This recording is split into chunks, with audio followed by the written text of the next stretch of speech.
Witches in the royal court? Or queens misunderstood? These 7 royal ladies weren't stirring cauldrons and towers. Well, maybe some were.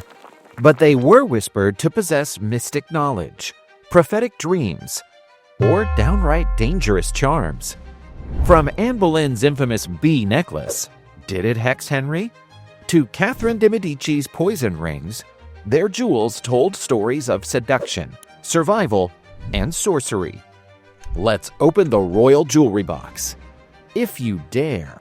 And where better to begin than with the queen most feared of them all, Catherine de Medici, whose jewels whispered secrets. Catherine de Medici and her jewels.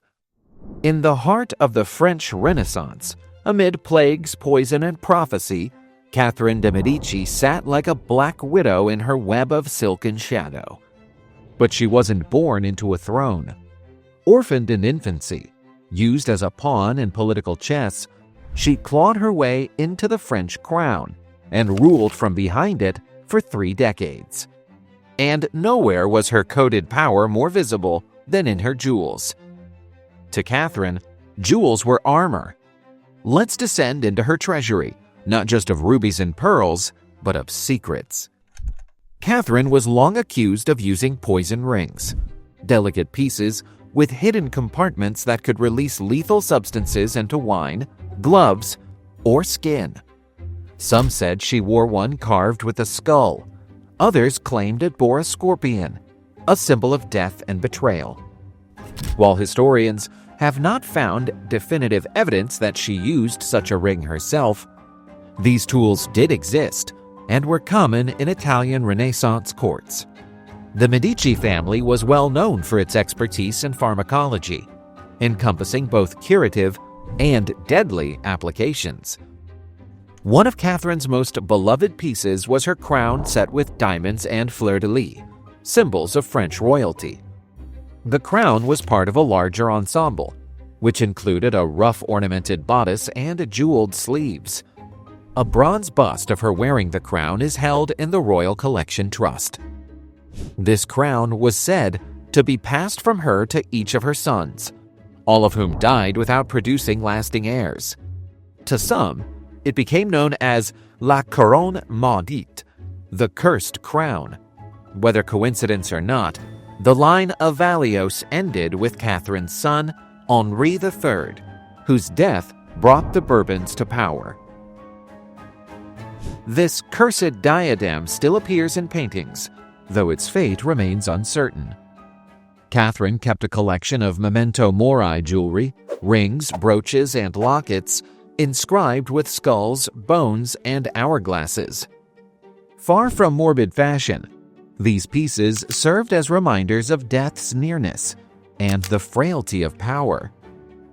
One of the most infamous and still debated rumors was that Catherine employed perfumed gloves laced with poison, which could deliver toxins through the skin. While this story is often attributed to the murder of Joan d'Albret, mother of Henry of Navarre, future King Henry IV, no proof exists. Whether the gloves were ever used as weapons remains uncertain, but they certainly added to Catherine's dark legend. She died in 1589, during a time of growing unrest. At her funeral, many noted her jewels were not worn but locked away. To call Catherine de Medici a witch is to ignore the context of her time.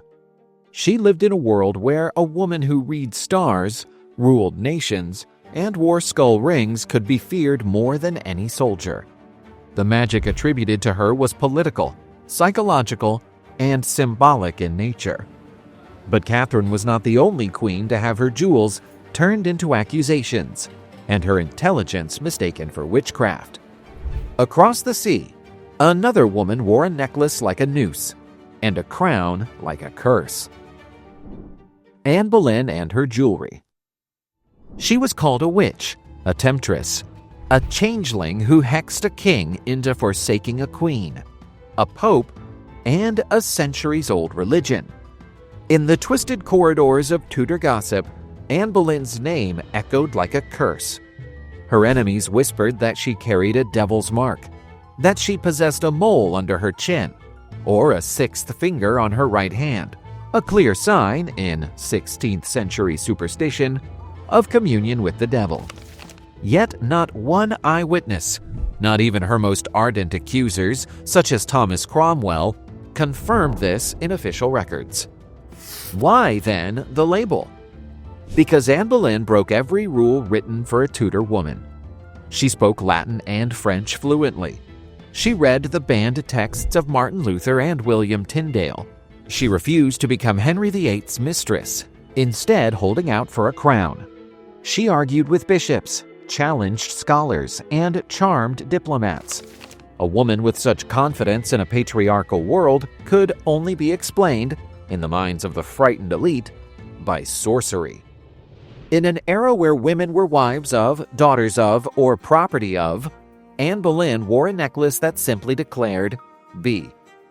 3 suspended pearls hung from a gold B, a minimalist yet thunderous statement. It was the original royal monogram. It said, "I am Anne Boleyn. I am enough." Even today, that necklace haunts her memory. It features in nearly every reproduction portrait of Anne, many of which were painted posthumously. And it has become a global feminist symbol, copied by jewelers and collectors.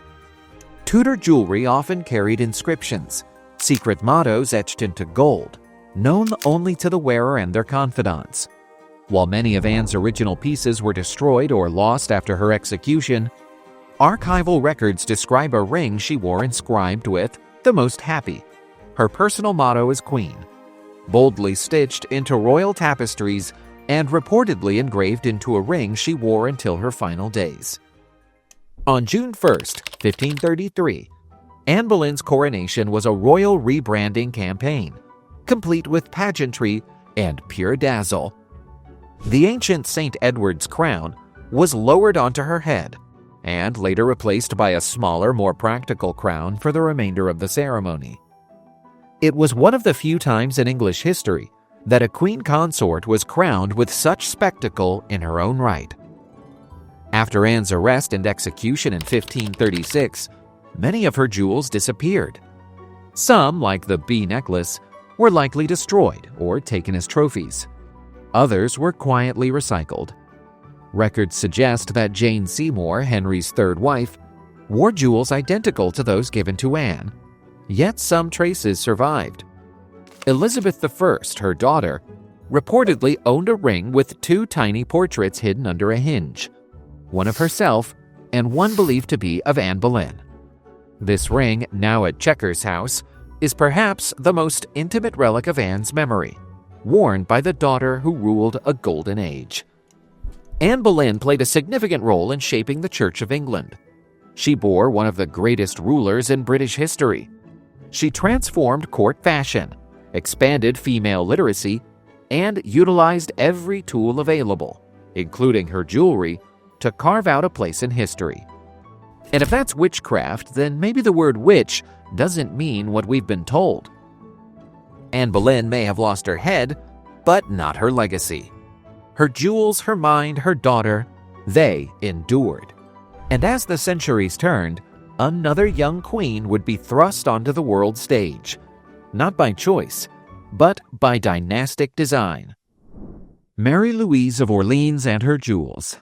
When Mary Louise was married to Charles II of Spain in 1679, it was not love that guided her fate, but rather the hand of geopolitics. France and Spain had long been at odds, and Louis XIV sought to solidify peace through this marriage. But sending a vivacious French princess into the crumbling Habsburg court of Spain was like dropping a skylark into a crypt. Charles II, plagued by genetic disorders from generations of inbreeding, was considered incapable of producing offspring. The Spanish court whispered of curses, of devilish pacts sealed by long-dead ancestors, and of a throne haunted by its own blood. Mary Louise's adjustment was brutal. Her letters were monitored, her movements restricted, and her wardrobe, once the talk of Paris, was scrutinized for indecency. The vivacious French rose wilted in the gloom of Spanish austerity. Yet even within this cage, she glittered. Let's examine her most famous pieces. Fashioned from diamonds and sapphires, this tiara was a masterpiece of French symbolism. The fleur-de-lis represented purity and divine right, but in Spain, it was read as a threat, a subtle reminder of French supremacy. Among her most striking pieces were a pair of pearl drop earrings, said to have belonged to Mary, Queen of Scots. Some courtiers believed the earrings were cursed and blamed them for the Queen's chronic melancholy. The Spanish court believed in omens. Comets, stillborn animals, and eclipses were each a message from God or the devil. So, when palace servants reported that Mary Louise wandered the halls speaking in French to invisible companions, the Inquisition took notice. She was never formally accused of witchcraft, but letters show that spies were assigned to watch her, and rumors reached Rome.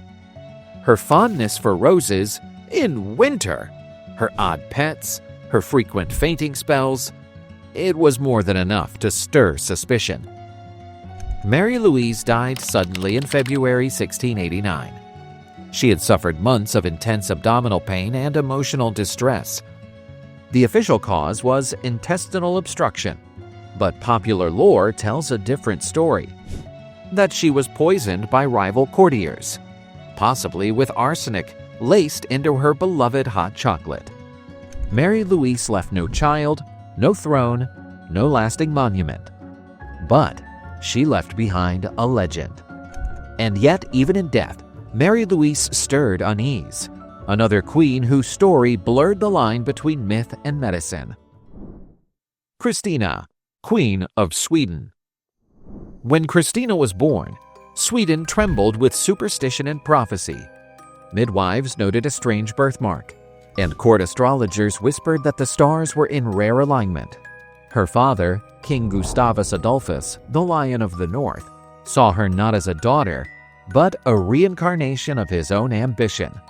She was tutored in warfare, diplomacy, astronomy, and literature at a time when most royal daughters were taught needlepoint and piety.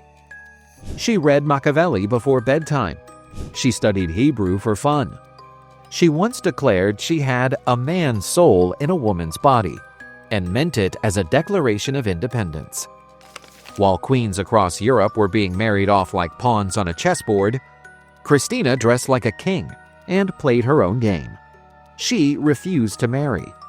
In fact, she loathed the idea of it. Rumors swirled of romantic attachments to both men and women, particularly to her lady-in-waiting. It scandalized conservative Sweden and added to the legend of Christina as a royal rule breaker. Christina understood something few monarchs did. Jewels had a voice. And Christina, like a witch choosing her amulets, wore them deliberately. In 1654, Christina shocked the world by abdicating the throne. Historians often miss this detail, but she orchestrated her exit like a sorceress vanishing in smoke. She left with a fortune, not just gold and silver, but an entire cultural treasury, a large portion of the Swedish royal art collection, ancient statuary, many manuscripts, and dozens of crown jewels. Rome welcomed her as a glittering oddity. She dominated salons, played political puppeteer in papal elections. She built her own philosophical court, filling it with alchemists, actors, occultists, and disgraced noblemen. Among her close circle was Giuseppe Francesco Borri, a notorious alchemist accused of necromancy. Christina not only protected him, she funded his experiments. Christina died in 1689, leaving behind little wealth but a vast collection of books, letters, and a few glittering relics. Her final wishes were odd. She requested a modest burial, but also asked that certain objects of power be burned or entombed. Her body was interred in St. Peter's Basilica, an unprecedented honor. Few women and no Protestant-born monarchs share such sacred soil. Yet many of her jewels disappeared. Some say they were smuggled to Naples. Others believe the Vatican archives hide them. locked away alongside controversial theological manuscripts. As Christina's final treasures were hidden or destroyed, a different kind of legacy was unfolding in Hanover. Queen Sophia Dorothea of Celle. She was a princess who never became a queen, a wife who never found love. And yet, centuries later, Queen Sophia Dorothea of Celle refuses to fade from memory. And at the center of it all, her jewels, talismans, gleaming fragments of a broken life. Some say they carried a curse. Others say they bore her vengeance. Sophie Dorothea entered the world in 1666, born to George William, Duke of Brunswick-Luneburg, and his longtime mistress, the beautiful French noblewoman Eleanor d'Esmères d'Olbroux. Though her birth was initially illegitimate, her father later married Eleanor and legitimized their daughter. Yet this stain of scandal never truly faded. Sophie was raised with an education befitting a duchess, but also with the freedom to think, to feel, to be. She read poetry, spoke French like a Parisian, and danced with a light that could not be taught. At 16, Sophie was forced into a marriage that even contemporary courtiers described as joyless. Her groom was George Louis of Hanover, a man described by diplomats as coarse in manners, unattractive in appearance, and rigid in discipline. He would later become King George I of Great Britain. The marriage contract was sealed not just with vows, but with a lavish dowry and a breathtaking collection of jewels. The jewels sparkled, but Sophie did not. George Louis ignored her. She was isolated in a cold court, far from Celle, with no true friends. Her only real treasures? Her children were George Augustus, later George II, and Sophia Dorothea of Prussia. And then she met him, Count Philipp Christoph von Königsmarck, a Swedish noble, courtier, soldier, and sorcerer of the heart. Their affair was preserved in surviving letters. They wrote in code, burned letters after reading, and met in secret gardens and hidden chambers. But the walls had ears, and the House of Hanover was ruthless. In 1694, Königsmarck vanished after a nighttime meeting with Sophie in the palace. Eyewitnesses heard screams. Blood was found on the floor. Official reports offered no answers. But almost all historians now agree he was murdered, likely with the approval of George Louis and his mother, the formidable Duchess Sophia. Sophie Dorothea was divorced, disinherited, and imprisoned for the rest of her life, 32 years, in the bleak fortress of Alden House. Sophie was forbidden to remarry, to leave, or even to see her children. Sophie died in 1726, just months before her former husband, George I. She was buried in Celle. No royal honors, no mourning court. Her name was forbidden to be spoken in Hanover. What became of her jewels? Some were lost. Others were quietly folded into the royal inventories. A few, perhaps, were buried with her. To call Sophie Dorothea a witch is to echo the accusations of those who silenced her. She was not burned, not tried, not tortured, but she was erased. In the dark corridors of power, another queen, this time in medieval England, would walk a similar path. Joan of Navarre, Queen of England. Queen Joan of Navarre was no ordinary queen. She was a foreigner, a widow, a mother of 9, and a woman of wealth and intellect. And for this, in the paranoid twilight of medieval England, she paid a terrible price. Let us enter her world. Joan of Navarre was born around 1368 into the cunning house of Evreux. Her father, Charles II of Navarre, known as Charles the Bad in history, had a reputation for Machiavellian politics. At 18, she married John IV, Duke of Brittany, stepping into the political furnace of French-English conflict during the 100 Years' War. She governed Brittany after her husband's death in 1399, acting as regent for her son, John V. Then came a bold turn. She left her duchy in the care of her sons and sailed to England to marry Henry IV, the recently crowned Lancastrian king. It was a geopolitical alliance sealed in gold.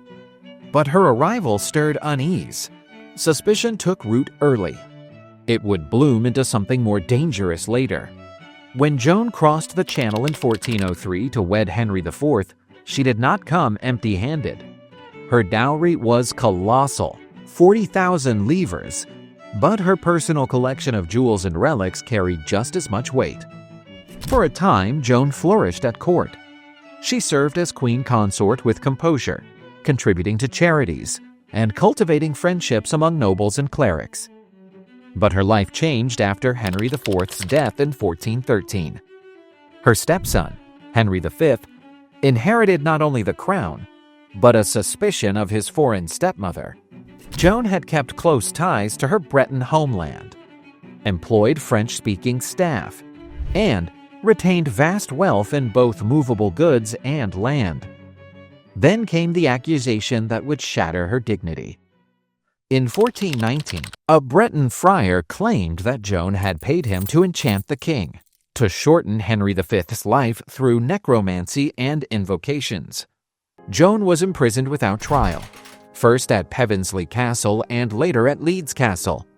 Her household was disbanded.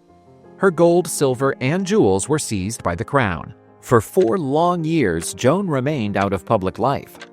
Ironically, even while she sat imprisoned, some of her jewelry remained in use by the royal family.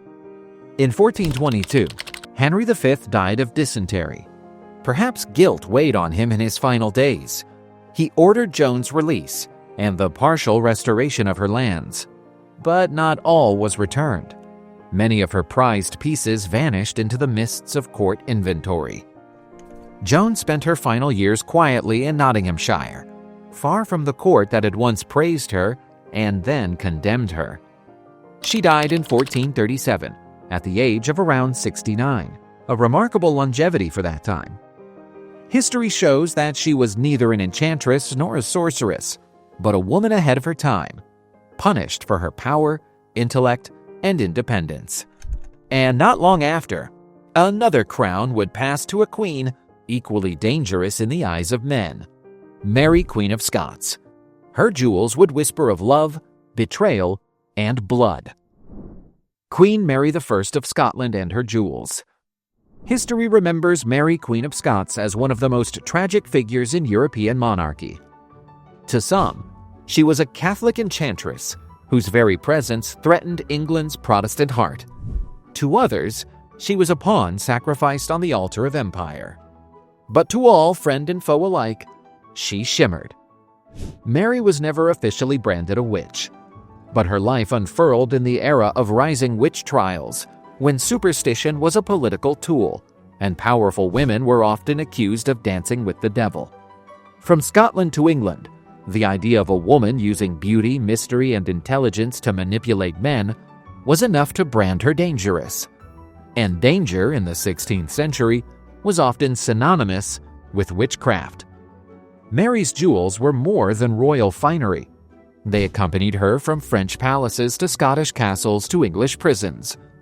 Perhaps the most legendary and tragic of Mary's jewels were the Darnley jewels, a collection believed to have been gifted by her second husband, Henry Stuart, Lord Darnley, and inherited through the family. When Mary returned to Scotland from France in 1561, she brought an immense treasure of jewels with her. The inventory of the jewels of Mary, Queen of Scots, is now preserved in part in historical archives. Dozens of rings, bracelets, and brooches, each with a symbolic meaning. On the morning of her execution, Mary was draped in black and clutched a gold rosary, beads that glinted in the torchlight as she walked to her death. These beads were so treasured that when they were stolen in 2021 from Arundel Castle, it was as if history had been robbed all over again. After her execution, Mary's body was buried with minimal ceremony. Her jewels were dispersed, stolen, or swallowed into the British Crown vaults. But some are said to still exist in private collections, their provenance obscured by time and politics. So what do you think? Were these 7 royal witches victims of gossip or enchanting masterminds who cloaked their power in velvet and gemstones? Maybe a little of both? If you loved uncovering these haunted tiaras and jeweled secrets, don't stop now. Our channel is filled with hidden vaults, forbidden histories, and treasures still waiting to be unearthed.